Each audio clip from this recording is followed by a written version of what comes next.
예, 민주당의 사상 최대 압승으로 끝난 6.13 지방선거 화제의 당선자들을 차례차례 만나보죠. 제가 지금 화제의 당선자라 그랬는데 어제 개표 과정에서는 단연 화제가 이분이었습니다. 바로 김경수 당선자. 출구조사에서는 분명 김태호 후보보다 앞섰는데 막상 개표가 시작이 되니까 밀리는 겁니다. 계속 밀리다가 또 엎치락 뒤치락 하다가 자정이 다 돼서야 역전이 됐습니다. 김경수 경남도지사 당선자 만나보죠. 김 당선자님 축하드립니다. 예, 고맙습니다. 오랜만입니다. 아유, 간밤에 눈 좀 붙이셨어요? 뜬 눈으로 이제 지새다시피 했습니다. 그러니까 출구조사는 앞섰는데 막상 뚜껑을 열어보니까 그야말로 피말리는 승부.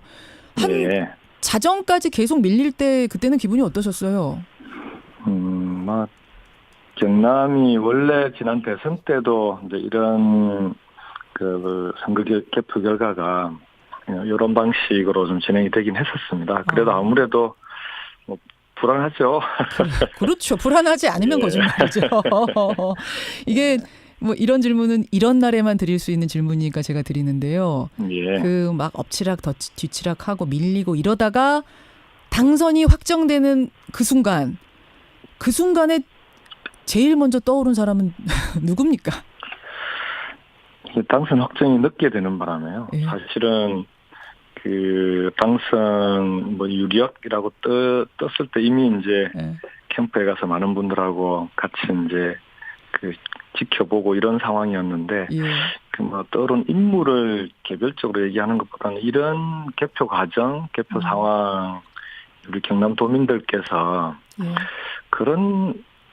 저한테 그런 가르침을 주는 거 아닌가 하는 생각이 들었어요. 그러니까 앞으로 도정을 할 때 저를 지지했던 사람이든 아니든 경남도민 모두의 도지사가 돼달라. 진보 보수를 넘어서 정말 경남을 위해서 힘을 모아서 일을 해달라. 그런 경고 또는 가르침을 주신 거 아닌가 그런 생각이 들더라고요. 그러니까 지지를 해준 분이나 또 그렇지 않은 도민들이나 다 아우르면서 가는 도지사가 돼달라 이런 의미로. 네네.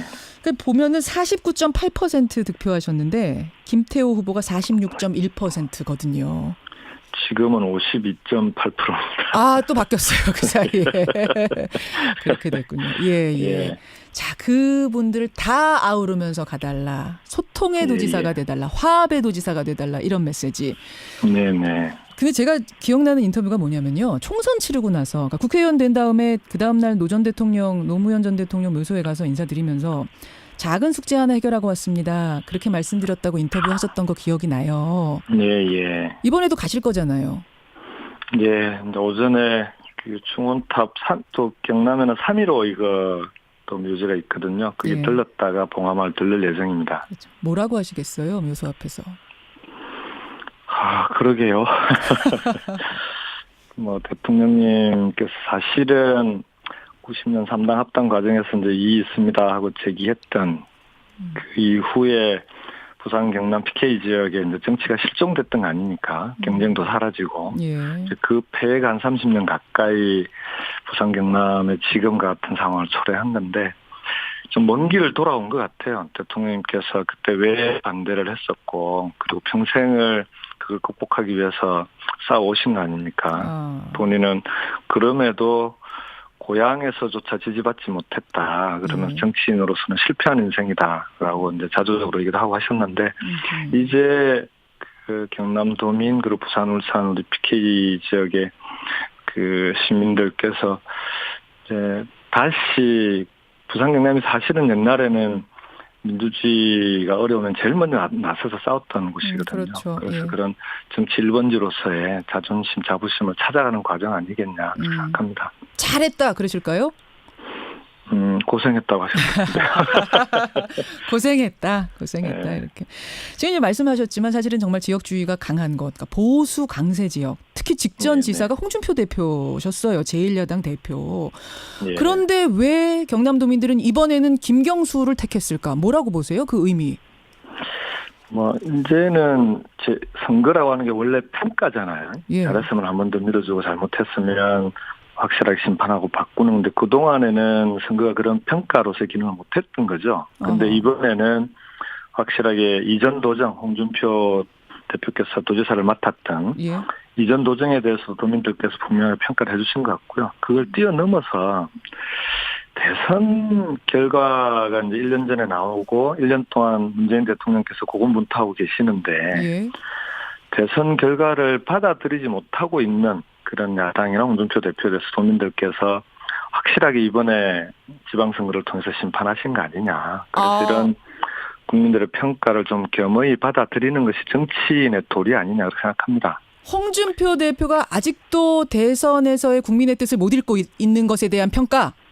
네, 저는 이번 선거는 그런 뜻도 있다고 생각합니다. 아니 홍준표 대표가 뭘 이렇게 못 읽으셨다고 어떤 부분을 보면서 생각하셨어요? 뭐 이번에 한반도 평화 시대 열어가고 있는 과정에서도 아무래도 민심과 여론하고 너무 동떨어져 있다고 그렇게 국민들이 보시지 않았겠습니까? 막말 그것도 논란이라든지 이런 그렇고요. 것들요. 예, 그 다음에 국회가 이제 여소야대라는 예. 걸 저는 뭐 여소야대도 당연히 함께 나갈 수는 있지만 예. 협치라고 하는 게 손바닥에 맞아야 할 수 있는 건데요. 이렇게 일방적으로 발목 잡기만 하게 되면은 아무래도 국민들께서 그런 모습을 좋게 보기는 어렵지 알겠습니다. 않겠습니까? 거기에 대한 심판 아니었는 것 같고 그만두셔야 네. 된다고 보세요, 홍 대표는? 그럼 홍 대표님께서 판단하시지 않겠습니까? 알겠습니다. 제 이름 들었던 순간 뭐 선거 과정이 워낙 순탄치 않았기 때문에 예. 우여곡절이 많았기 때문에 이 질문 드립니다. 제 이름 들었던 순간은 언제세요? 아무래도 뭐 초기에 출마 여부를 결정하는 과정이 제일 힘들었던 것 같아요. 사실 제가 그때부터. 국회의원도 중도 사퇴에 예. 대해서 부담이 있었고 예. 그다음에 그 당시 드루킹 사건이나 이런 것 때문에 예. 혹시나 대통령님께 국정 운영에 부담을 드리는 거 아니냐 그런 걱정들이 좀 컸던 때가 그때가 제일 어려웠던 것 같습니다. 솔직히 그때 안 하고 싶으셨죠? 저는 오히려 중도 사퇴라고 하는 데 대해서 정치적인 부담 그다음에 원칙적으로 사퇴하지 않는 게 정치인의 도리라고 생각을 했고요. 지금도 그 부분은 우리 김해 시민들께는 좀 송구하게 생각을 합니다. 의원직을 중도 사퇴해야 됐던 그 네. 순간 지금 뭐 언뜻 말씀하셨습니다만 사실은 이른바 드루킹 사건 이거 뭐 예. 빠뜨리고 갈 수 없는 질문이에요. 특검이 이제부터 본격 시작이 됩니다. 특검도 네. 임명됐고 수사팀장도 오늘 결정될 것 같고 이렇게 네. 수사가 본격화되면 경남도정에 차질 빚어지는 건 아닌가요? 저는 뭐 특검이 김경수 특검이 아니잖아요. 그리고 또 지금보다도 훨씬 바쁜 선거운동 기간 중에도 예. 경찰에서 진실을 밝히기 위한 조사가 필요하다고 하면은 뭐 그 조사도 충실히 받고 소명했고 그럼에도 선거운동에 아무런 지장이 없었고요. 저는 특검도 마찬가지라고 봅니다. 제가 그리 끌게 있었으면은 제가 먼저 특검을 요구했겠습니까? 더군다나 야당 추천 특검이 되는데 그래서 저는 도정 과정에 이번 특검 진실을 밝히기 위한 조사에는 충분히 협조하겠지만 예. 도정에는 아무 문제가 없을 거다 그렇게 생각합니다. 거리낄 게 없다 지금 그러셨어요. 그 말씀은 예. 특검 결과 자신 있다, 문제 없다 이렇게 받아들이면 됩니까? 그런 자신이 없으면 제가 먼저 요구했을 리가 있겠습니까? 특검을. 네. 아니 오늘 뭐 당선 인터뷰니까 이 질문을 길게 가지는 않겠습니다만 한 가지만 드루킹이 그랬어요. 내가 김경수 의원한테 속았다. 이용당했다. 뭐 인사 문제로. 이렇게 주장하는 것에 대해서 뭐라고 답하시겠습니까? 그 부분은 이미 충분히 해명을 했고요. 저는 그건 이미 구속되어 있는 피고인이 자신을 변호하기 위한 얘기인데 그런 부분들은 특검의 조사 과정에서 충분히 밝혀질 거라고 봅니다. 무시해도 되는 얘기입니까? 네. 국민들이 혹은 네. 국민들이? 예, 알겠습니다. 지금 그 부분 자신 있게 말씀하셨고 그 투표 직전에 한나라당 새누리당에서 매크로 조작이 있었다는 의혹이 그 의혹이 보도가 됐어요. 여기에 대해서 또 특검 수사가 필요하다고 보세요? 전 이제 특검 수사를 포함할지 여부는 아무래도 이제 법적인 문제가 있으니까 국회에서 그건 논의를 할 거라고 보고요. 그렇지만 어쨌든 불법이 있었다라고 하면 당연히 그 진실을 밝히고 책임을 묻는 과정 예. 이런 과정 꼭 필요하다. 당연히 그렇게 해야 되지 않겠냐라고 생각합니다. 개인적으로는 특검까지 이게 갔다면 저것도 가야 될 사안이라고 보십니까? 그 부분에 대해서는 국회에서 판단해서 결정할 일이라고 봅니다. 알겠습니다. 경남도지사로 당선된 김경수 당선자. 지금 문자가 이거 굉장히 지금 몇 분 인터뷰도 안 했는데 굉장히 많이 들어와요. 많은 분들이 축하 인사 보내주고 또 잘해주십사 당부 인사 보내주시는데 이렇게 감사하다는 인사도 전해주십시오. 아니, 진짜 어려운 지역에서 어려운 선거를 승리하고 나니까 더 큰 목표에 대한 얘기가 나옵니다. 지금 질문도 많이 들어옵니다. 뭐 정치인한테 당연한 질문인지 모르겠습니다만 더 큰 꿈을 꾸세요. 저는 그 부분에 대해서는 여러 번 공개적으로 공식적으로 밝혔는데요. 그건 제가 부담할 몫이 아니다라는 생각이 있고, 더군다나 이번 선거 과정에서 지금 경남이 워낙 위기 상황이고 여러 가지로 어렵고 심각한 상황이라 이 경남 문제라도 좀 제대로 해결해 달라라는 게 도민들의 절박한 요구였습니다. 그래서 저는 성공한 경남도지사가 되는 게 오히려 훨씬 중요하고 지금으로서는 제가 올인해야 될 일이다 그렇게 생각합니다. 성공한 경남도지사가 되고 나면, 그러니까 지사직을 잘 수행하고 나면 그러면 국민들이 알아서 더 큰 꿈 꾸게 해주실 거다. 이 말씀으로 들리네요. 저는 지금 제 꿈은 봉화마을에 돌아가서 대통령님 기념관 관장이 되는 게 꿈입니다. 경쟁률이 워낙 높아서요. 그거는 뭐 나중에 하실 수도 있는 거잖아요. 지사직 그만두자마자 그러시는 건 아니잖아요. 이 정치가 쉬운 일이 아니라서 힘든 일을 언제까지 하라고 그러시면. 힘든 일 언제까지. 그래, 알겠습니다. 더 질문 드려도 뭐 답을 똑부러지긴 안 하실 것 같은데. 알겠습니다. 다시 한번 축하드리고요. 고생 많이 하셨습니다. 네, 고맙습니다. 지사직 수행하시는 과정에서 제가 인터뷰 한 번 더 모시죠. 고맙습니다. 네, 고맙습니다. 더불어민주당 경남지사 당선자입니다. 김경수 당선자였습니다.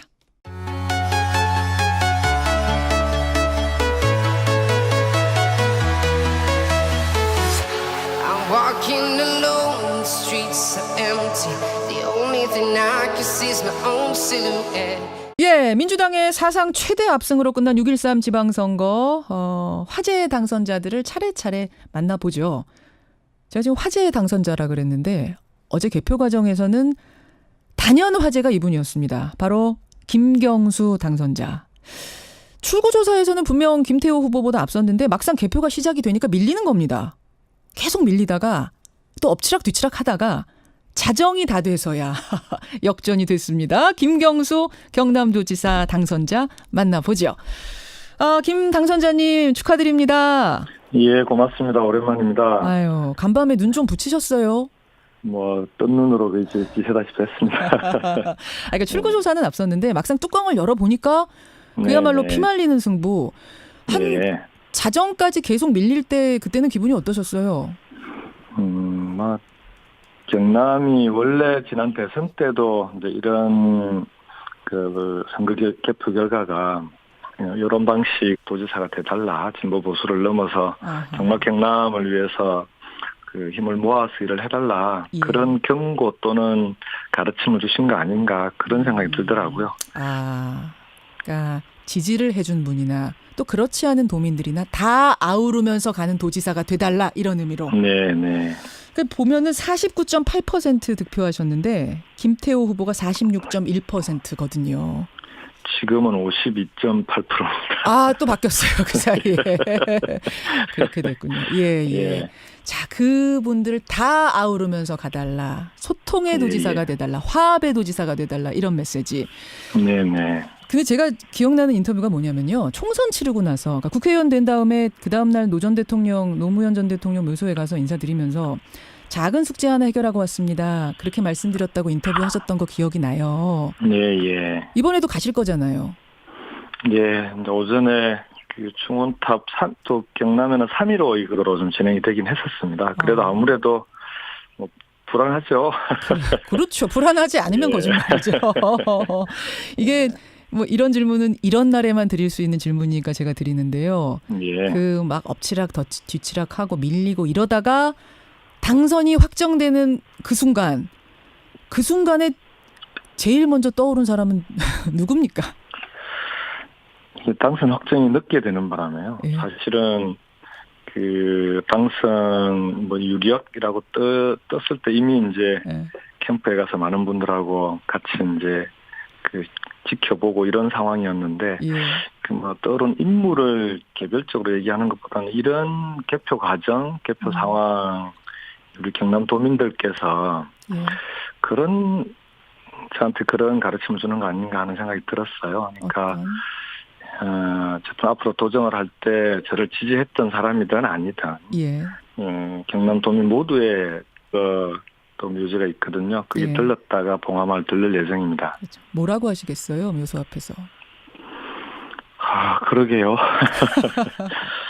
뭐 대통령님께서 사실은 90년 3당 합당 과정에서 이제 이의 있습니다 하고 제기했던 그 이후에 부산 경남 PK 지역에 이제 정치가 실종됐던 거 아닙니까? 경쟁도 사라지고. 예. 이제 그 폐해가 한 30년 가까이 부산 경남의 지금과 같은 상황을 초래한 건데 좀 먼 길을 돌아온 것 같아요. 대통령님께서 그때 왜 반대를 했었고 그리고 평생을 그걸 극복하기 위해서 싸워오신 거 아닙니까? 본인은 그럼에도 고향에서조차 지지받지 못했다. 그러면서 정치인으로서는 실패한 인생이다라고 이제 자조적으로 얘기도 하고 하셨는데 이제 그 경남도민 그리고 부산, 울산 우리 PK 지역의 그 시민들께서 이제 다시 부산 경남이 사실은 옛날에는 민주주의가 어려우면 제일 먼저 나서서 싸웠던 곳이거든요. 그렇죠. 그래서 예. 그런 정치 1번지로서의 자존심, 자부심을 찾아가는 과정 아니겠냐 생각합니다.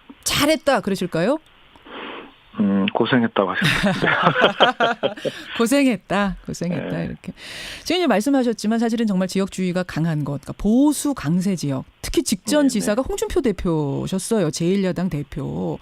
예. 그런데 왜 경남도민들은 이번에는 김경수를 택했을까? 뭐라고 보세요? 그 의미. 뭐 이제는 제 선거라고 하는 게 원래 평가잖아요. 예. 잘했으면 한 번 더 믿어주고 잘못했으면 확실하게 심판하고 바꾸는 건데 그동안에는 선거가 그런 평가로서의 기능을 못했던 거죠. 그런데 이번에는 확실하게 이전 도정, 홍준표 대표께서 도지사를 맡았던 예. 이전 도정에 대해서 도민들께서 분명히 평가를 해주신 것 같고요. 그걸 뛰어넘어서 대선 결과가 이제 1년 전에 나오고 1년 동안 문재인 대통령께서